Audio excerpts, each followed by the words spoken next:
कैलाश पर अलौकिक निवास है। करीब करीब नियमित रूप से नियम कैलाश का रहा है कि कम से कम 500 बुद्ध सिद्ध, 500 बुद्धत्व को प्राप्त व्यक्ति कैलाश पर रहेंगे ही। और जब भी एक उनमें से विदा होगा किसी और यात्रा पर, तो दूसरा जब तक न हो तब तक विदा नहीं हो सकता। 500 की संख्या वहां पूरी रहेगी ही। उनकी 500 की मौजूदगी कैलाश को तीर्थ बनाती है, लेकिन ये बुद्धि से समझने की बात नहीं, इसलिए मैंने पीछे छोड़ रखी। उन 500 की उपस्थिति कैलाश को तीर्थ बनाती है। काशी का भी नियमित आंकड़ा है कि उतने संत वहां रहेंगे ही, उनमें से कभी कमी नहीं होगी। उनमें से एक को विदा तभी मिलेगी जब दूसरा उस जगह स्थापित हो जाए। और किस काशी की बातें कर रहे हो तुम? किस काशी की बात हो रही? किस काशी के सौंदर्य और अपूर्व वैसा कोई नगर नहीं जगत में। तुम किसकी बात कर रहे हो? ये काशी अगर है तब कल्पना हो रही है, नहीं पर वो काशी भी है और एक कांटेक्ट फील्ड है ये काशी, जहां उस काशी और इस काशी का मिलन होता है। तो जो यात्री सिर्फ ट्रेन में बैठ के गया वो इस काशी से वापस लौट आता है, वो जो ध्यान में भी बैठ के गया वो उस काशी से भी संपर्क साध पाता है।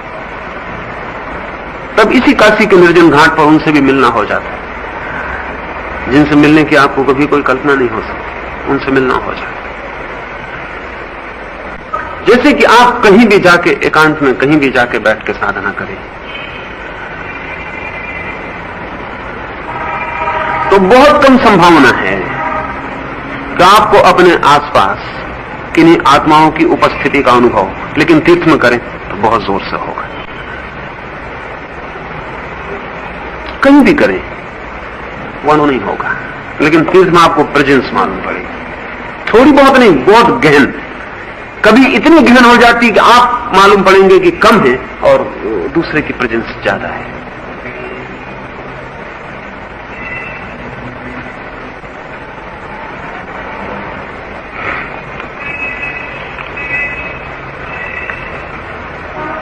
जैसे कैलाश है, कैलाश हिंदुओं का भी तीर्थ रहा है और तिब्बतन बुद्धों का भी।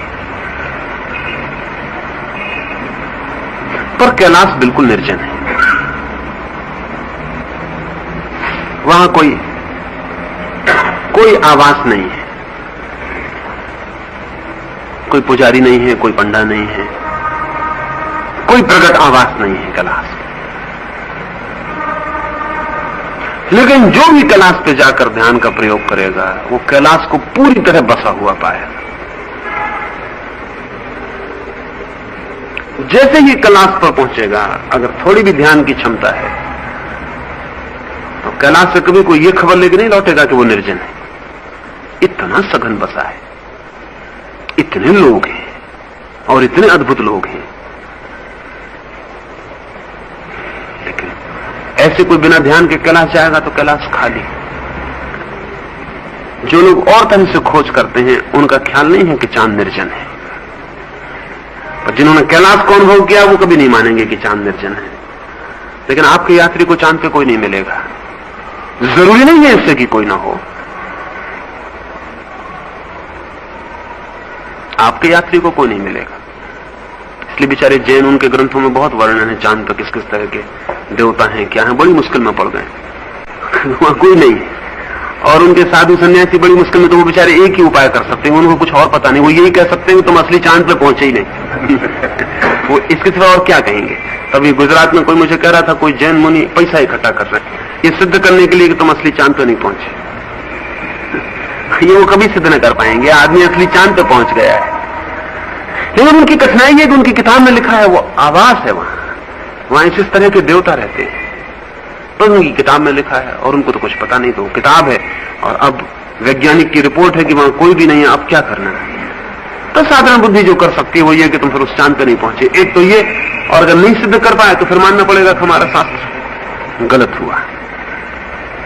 तो जब तक जिद बांध रखेंगे कि नहीं तुम उस जगह नहीं पहुंचे। एक जैन मुनि ने तो ये कहा कि आप वहां नहीं पहुंचे, अब इनकार भी नहीं कर सकते, पहुंचे तो जरूर नहीं, तो फिर कहां पहुंच गए। उन्होंने कहा कि वह देवताओं के जो विमान ठहरे रहते हैं चारों तरफ, आप किसी विमान पर उतर गए, वो बड़े विराट विमान है, और किसी को उतर के आप लौट आए हैं चांद पर, आप ठीक चांद की भूमि पर नहीं उतर सकते।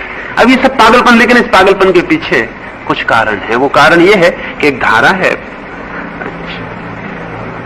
कोई अंदाजन 20,000 वर्ष से जैनों की धारा है कि चांद पर आवास है, पर अब वो ख्याल में उनको नहीं है कि वो आवास किस तरह का है।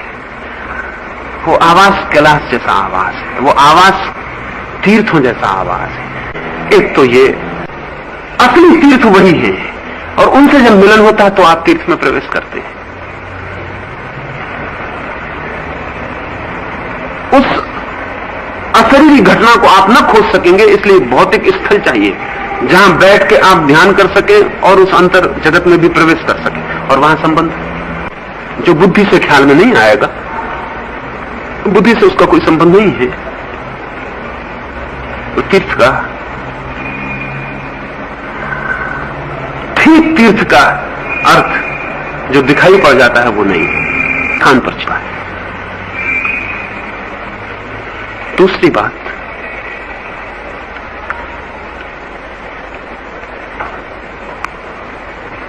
इस जमीन से जब भी कोई व्यक्ति परम ज्ञान को उपलब्ध होकर विदा होता है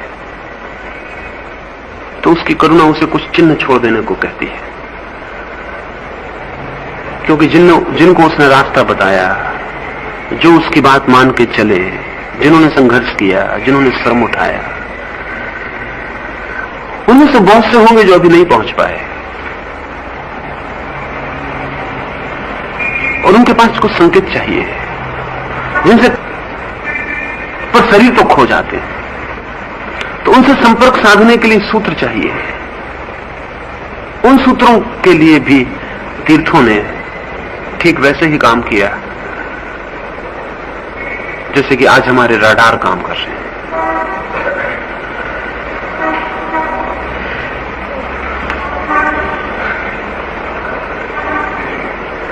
जहां तक आंखें नहीं पहुंचती वहां तक राडार पहुंच जाते हैं। जो आंखों से कभी नहीं देखे गए तारे वो राडार देख लेते हैं।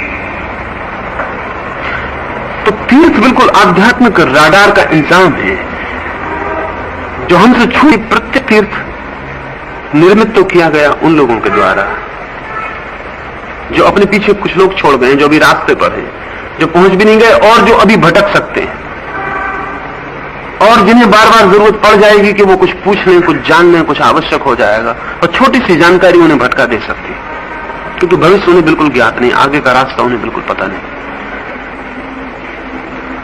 तो उन सब ने सूत्र छोड़े। उन सूत्रों को छोड़ने के लिए विशेष तरह की व्यवस्थाएं की।